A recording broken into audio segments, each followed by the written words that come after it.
กรณีกล้องบ่สามารถเข้าเบิ่งได้เนาะให้มาเช็คเบิ่งอินเทอร์เน็ตหรือว่าเฮาจะตั้งอินเทอร์เน็ตนะครับสามารถตั้งได้เนาะผ่านเบราว์เซอร์เนาะหลักๆแนะนำตั้งผ่าน Firefox เนาะแนะนำใช้เบราว์เซอร์ตัวนี้เด้อเนาะ Firefox นี้เข้ามาแล้วเนาะให้พิมพ์คำว่าเนาะ Travis.la เนาะตัวนี้จะเป็นเว็บไซต์ให้บริการเกี่ยวกับแพลตฟอร์มอินเทอร์เน็ตเนาะหลังเข้ามาแล้วให้กดเข้าสู่ระบบเนาะมุมขวามือสุดเนาะเข้าสู่ระบบตัวนี้หลังจากมาแล้วเนาะก็ข้อมูลเขาใส่บันนี้เนาะคันว่าเป็นเบอร์ไม่ก็มีแต่ลงทะเบียนเนาะลงทะเบียนเข้าระบบก่อนคันว่าเบอร์เก้าไปแล้วก็พิมพ์เบอร์ไปเลยเนาะแล้วก็ใส่รหัสที่ว่ามันเคยส่งให้ทางข้อความมันคันว่าลืมก็ขอรหัสใหม่เนาะตัวอย่างเขาเป็นเบอร์ไม่เลยเนาะกดมาใส่เบอร์เนาะใส่เบอร์ตั้งขอรหัสใหม่เลย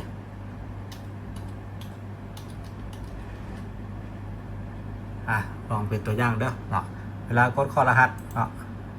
เราเบิ่งว่าจะส่งไปแบบใดเนาะมันจะทำรหัส4ตัวเลขเนาะเบอร์ที่เราตั้งเนาะจะเป็นเบอร์5เนาะเทลบิสมันจะส่งรหัสมาให้เนาะพี่ชูสเนาะกรุณาใช้9225เนาะในการล็อกอินเทลบิสเนาะ5เนาะต้องพิมพ์ใส่ในระยะเวลาที่ว่ามันแจ้งนี่เด้อเนาะพิมพ์ซาก็เข้าไปได้เนาะนี่เนาะเข้ามาแล้วเนาะก็จะกดหน้าต่างประมาณนี้สำหรับใครต้องการมันจะมีฟังก์ชันอยู่เนาะอยากกดเช็คเบิ่งเบอร์เฮาเนาะกับบริการกดเบอร์โทรนี้เนาะใส่เบอร์เฮาไปเนาะว่ามีเน็ตหรือบ่มีเน็ตเนาะแนะนำเบอร์หลักเก้าเด้อจึงสามารถกดเช็คได้ปัจจุบันเบอร์หลัก5ยังบ่สามารถกดเช็คได้เนาะลองใส่เบิ่ง5919 8998เนาะยังบ่สามารถกดเช็คเป็นอินเทอร์เน็ตได้เนาะเขาจะบล็อกกันอยู่เนาะแต่ว่าเงินสามารถเบิ่งได้เนาะตัวนี้มีเงิน100,000เนาะเงินโทรเนาะแต่ว่า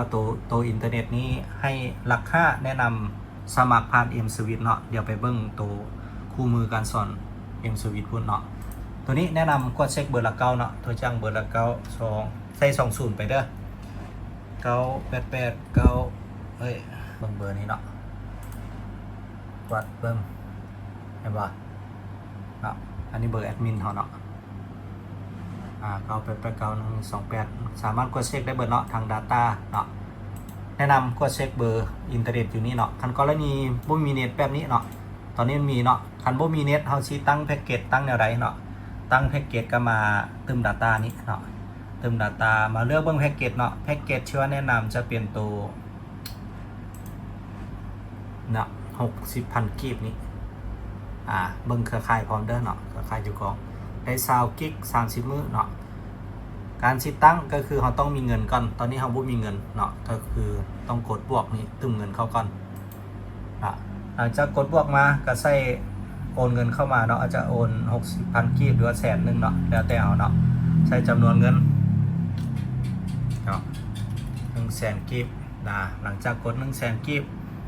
กดชำระเนาะเพื่อเติมเงินเข้าระบบของเขาเจ้ากันเนาะสแกนจ่ายวันเพย์เนาะ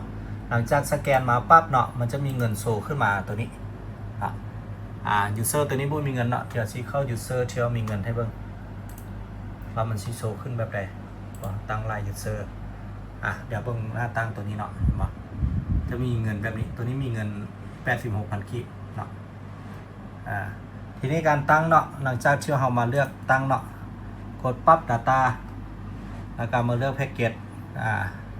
เลือกแพ็กเกจแบบนี้เนาะสมมุติสิใส่ตัวนี้ก็นำใส่แพ็กเกจมันจะมาหน้าตั้งตัวนี้ให้พิมพ์เบอร์ใส่เนาะเบอร์ของเราและเบอร์ที่เราต้องการตั้งเน็ตใส่20ไปเนาะแล้วก็ตามด้วยเบอร์โทรของเราเบอร์ละ9เนาะแล้วกดเพิ่มกดเพิ่มแจนี้เนาะ